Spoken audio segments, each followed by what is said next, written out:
আরএসএসের জন্মভূমি নাগপুরে বিশাল জনসভা থেকে 24শে বিজেপি সরকারকে হটানোর হুঙ্কার ছুড়লেন কংগ্রেস নেতা কানাইয়া কুমার। কংগ্রেসের 139তম প্রতিষ্ঠা দিবস উপলক্ষে আয়োজিত এই সভা থেকে তিনি প্রধানমন্ত্রীর কঠোর সমালোচনা করে বলেন, চাওয়ালা এখন দেশ বিক্রি করছেন, প্রতিবাদকারীদের ইডি সিবিআই দিয়ে মুখ বন্ধ করে দিচ্ছেন। মহাত্মা গান্ধীর কংগ্রেস দলের এক সদস্য যতদিন এই দেশে জীবিত থাকবেন অন্যায়ের বিরুদ্ধে প্রতিবাদ করে যাবেন। শাসকদের কোনো হুমকিকে তোয়াক্কা করে না कांग्रेस बोले उल्लेख करें कान्हैया कुमार। जहां तक पहुंच रही है, मैं सबसे पहले महाराष्ट्र की इस महान भूमि को डॉक्टर बाबा साहब भीमराव अंबेडकर, छत्रपति शिवाजी महाराज, साहूजी महाराज, अन्ना भाऊ साठे, गाडगे महाराज, संत तुकाराम, आंदोलनों और क्रांतियों की भूमि सावित्रीबाई फूले की इस भूमि को नमन करता हूं, आपको प्रणाम करता हूं। साथियों, बिना किसी औपचारिकता के मैं सम्मानित मंच का अभिनंदन करते हुए आप तमाम भारतीय राष्ट्रीय कांग्रेस के एक एक कार्यकर्ताओं का, समर्थकों का, मतदाताओं का, देश के कोने कोने में किसी भी माध्यम से इस कार्यक्रम से जुड़े हुए कांग्रेस परिवार के एक एक सदस्य को पार्टी की स्थापना दिवस के मौके पर हार्दिक बधाई देता हूं, आपका हार्दिक अभिनंदन करता हूं।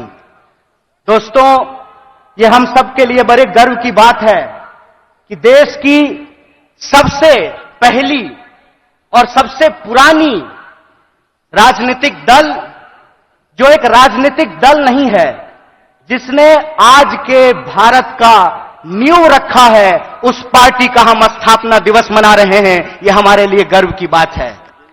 जब हम अपने पार्टी की स्थापना दिवस मना रहे हैं तो हमको कुछ बात अपने दिमाग में, अपने जहन में उतारने की जरूरत है।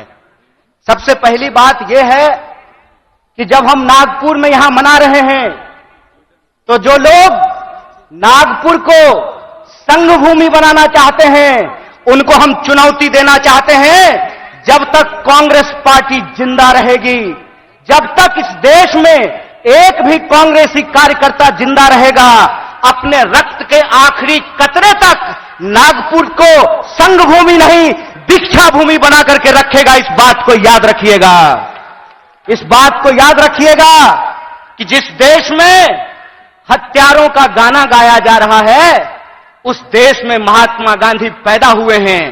और महात्मा गांधी ने जिस पार्टी को बनाया है, जब तक वो पार्टी जिंदा रहेगी, तब तक आप इंसान को इंसान से नहीं लड़ा सकते हैं। हम बोलते रहेंगे, रघुपति राघव राजा राम, पतित पावन सीताराम, ईश्वर अल्लाह तेरो नाम, सबको सन्मति दे भगवान। हम यह तराना गाता रहेंगे, इस बात को याद रखिएगा। और जब आज हम पूरे देश को यह संदेश देना चाहते हैं भारतीय राष्ट्रीय कांग्रेस की तरफ से कि है तैयार हम, तो किस बात के लिए तैयार हैं हम तैयार हैं इस देश के संविधान की रक्षा करने के लिए। आप तैयार हैं कि नहीं है? इतनी जोर से आवाज लगाइए कि यह आवाज नागपुर से दिल्ली तक पहुंचनी चाहिए। आप तैयार हैं कि नहीं है? हम तैयार हैं इस देश की जमहूरियत को बचाए रखने के लिए। हम तैयार हैं इस देश में कमर तोड़ महंगाई को समाप्त करने के लिए। हम तैयार हैं इस देश के नौजवानों को रोजगार मुहैया कराने के लिए। हम तैयार हैं महिलाओं के ऊपर होने वाले अत्याचार को समाप्त करने के लिए।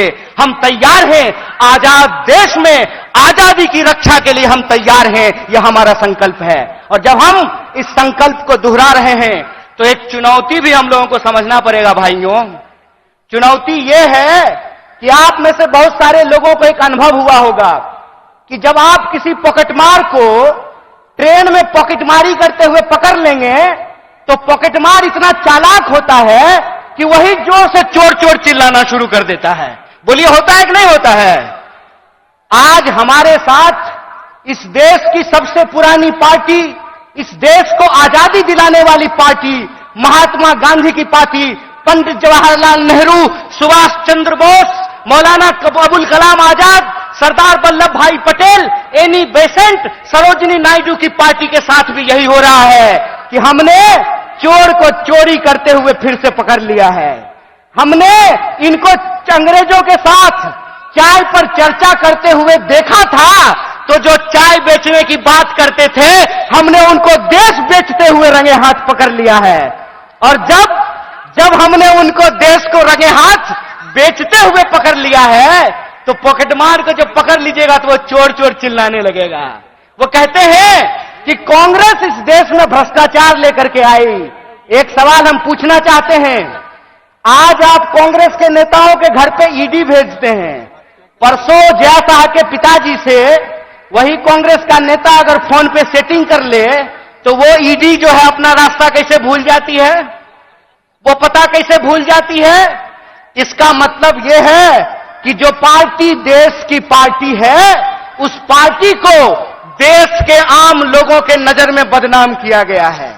और देश के आम लोगों के नजर में इसलिए बदनाम किया गया है कि अगर आप कांग्रेस के प्रति अपनी भावना छोड़ देंगे, तो देश में कोई आपकी बात करने वाला नहीं रहेगा। इस बात को याद रखिएगा।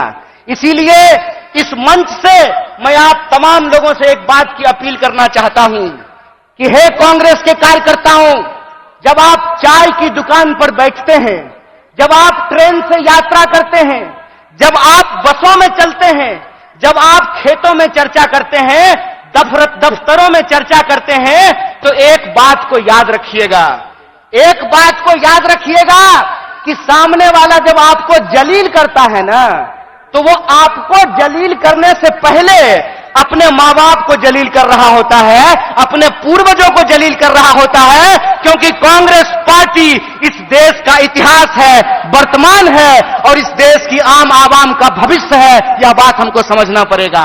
हमको समझना पड़ेगा कि कांग्रेस पार्टी अंग्रेजों से लड़ करके इस देश को आजादी दिलाई। आजाद भारत में पहली बार ऐसा हुआ कि दलितों को और ब्राह्मणों को बराबरी का वोट का अधिकार मिला। आजाद भारत में पहली बार ऐसा हुआ कि महिलाओं और पुरुषों को बराबरी का वोट का अधिकार मिला। आजाद भारत में पहली बार ऐसा हुआ कि राजे राजवाड़ा का वोट भी एक, और नाली में उतर करके गटर साफ करने वाले का भी वोट एक, ऐसा भारतीय राष्ट्रीय कांग्रेस स्थापित करके आई। मैं कहता हूं कि जिस पंडित जवाहरलाल नेहरू को लोग आज संसद में खड़ा होकर के गालियां देते हैं, याद रखना मेरे दोस्त, अगर पंडित जवाहरलाल नेहरू नहीं होते तो झूठ ही सही तुम ये बात आज बोल नहीं पाते कि एक चाय बेचने वाला भी देश का प्रधानमंत्री बन सकता है। कांग्रेस का इतिहास यह है कि हम इस देश की आम आवाम के लिए लड़े थे, लड़े हैं और लड़ेंगे।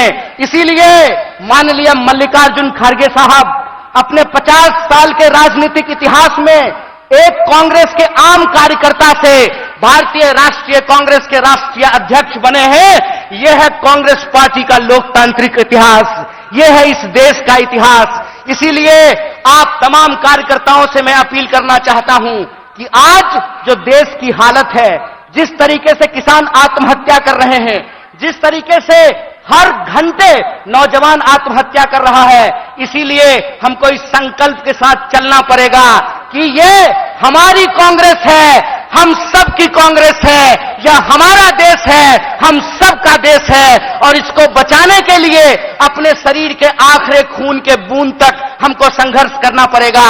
तो आप बताइए, चुनावी हार जीत अपनी जगह पे है, देश बचाने के लिए, संविधान बचाने के लिए, सबको शिक्षा के लिए, सबको काम के लिए आप तैयार हैं कि नहीं है?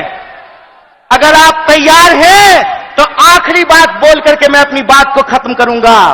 हमारी रगों में उन पूर्वजों का खून बहता है जिन्होंने इस देश को अंग्रेजों की 200 साल की गुलामी से आजादी दिलाई थी। जब हमारे पुरखे अंग्रेजों की टैंक से नहीं डरे, जब हमारे पुरखे बलिदानियों का इतिहास बनाया, जब हमारे पुरखे फांसी के फंदे को हंसते हंसते चूम लिया, तो तुम एक बात जान लो भाई, तुम्हारा जो फ्रंटल ऑर्गेनाइजेशन है ना, ईडी और सीबीआई, उससे हम घड़ी घंट नहीं डरने वाले हैं। आप लोग डरने वाले हैं क्या? तो इस देश की बचाने की लड़ाई में सबको शिक्षा के लिए, सबको काम के लिए, और इस देश के हर आवाम को बराबर के आत्मसम्मान के लिए आप संघर्ष करेंगे कि नहीं करेंगे?